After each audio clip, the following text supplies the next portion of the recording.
Right before the break, we were chatting with Bob Prince about the Chemo Kitchen cookbook. It's a new cookbook, and one of the chefs who contributed a recipe to the book is Seattle chef Ethan Stowell, and he's here in the kitchen with me this morning. Nice to see you. First of all, thank you so much for contributing to such an important and wonderful thing that really has touched so many people. For sure. And you've created a dish that it's going to be something that folks who are going through chemo want to eat. Yeah, I mean, I think, the main thing, Bob is definitely the driving force of Chemo Kitchen, and he's a great person, and it's always a pleasure to work with him, and it's nice to be invited to be in the book. Yeah, no, I'm grateful. So, what are we making, actually, this morning? Today, we're going to do a little Tuscan Panzanella salad. Okay. It's a super fast, easy thing to do, because one of the things in Chemo Kitchen, the request was make things that are easy. And make sure that things have flavor, because chemo often takes away taste buds. Mm-hmm. But the main thing is make sure it's healthy, make sure it's something that's craveable, make sure it's fast, and make sure it's something people want to make. As a former caregiver, I mean, I appreciate the fast, because that sometimes is the hardest part, like after going through everything, and you're emotional too, trying to support the person who's going through chemo, and having that ability to make something easy is more than words can say. So how do we get started? Okay, I'm going to teach you how I do it at home. Okay. Obviously in the recipe book, you can do a traditional panzanella, and you can chop everything up, mix it in a bowl, have it sit there for a while, and make sure all the bread gets softened. We're going to do a little bit of a deconstructed version, because I think it's easier, it's super pretty, and it's actually easier to do it this way. And if it looks pretty, then somebody's going to want to eat it more, right? Agreed. Well, you would know that because you're a chef. That's what you do. So we're cutting up these tomatoes. What kind of tomatoes do you use? Little heirloom tomatoes. I mean, we're not quite in season, but these things, this is a great, because the weather's been nice, it's great to have some stuff that's show you what to do in the summertime coming up. Oh, okay. With a little preview, if you will. A little preview. Well, Ethan Stowell preview. And then we've got a little cherry tomato here, too. Little cherry tomatoes, little heirloom cherry tomatoes, just cutting those in half.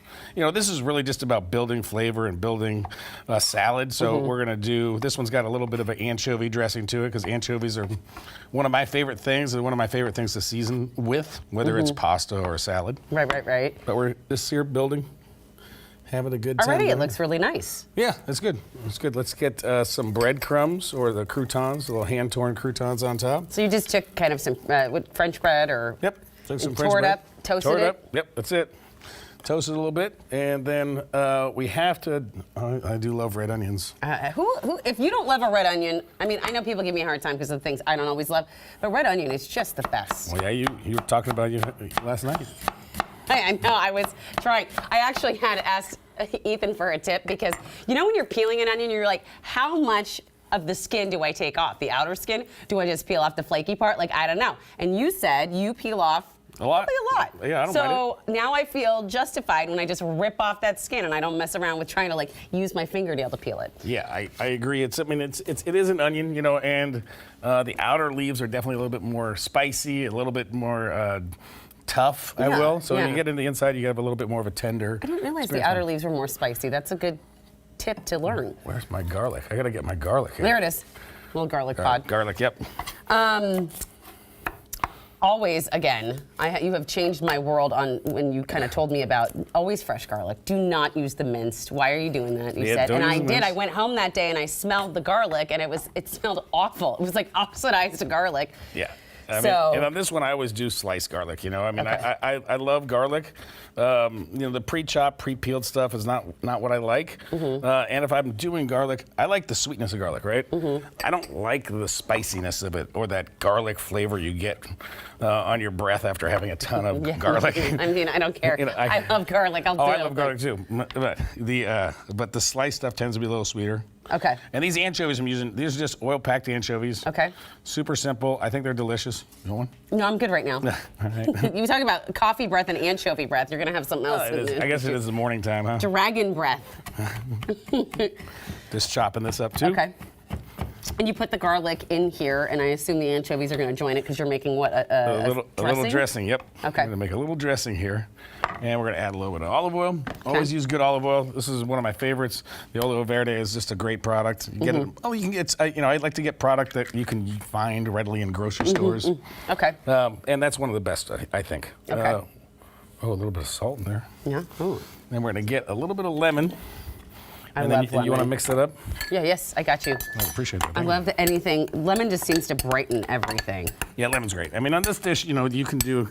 Oh, sorry. I think I just. At least, as long as you didn't get it in my eye, we're good. Yeah, I think we're good. There. All right, and then I think you can just spoon that over the top. Okay. I'm gonna put some hand-torn basil leaves on there. I love basil. Fresh basil is super everything. good.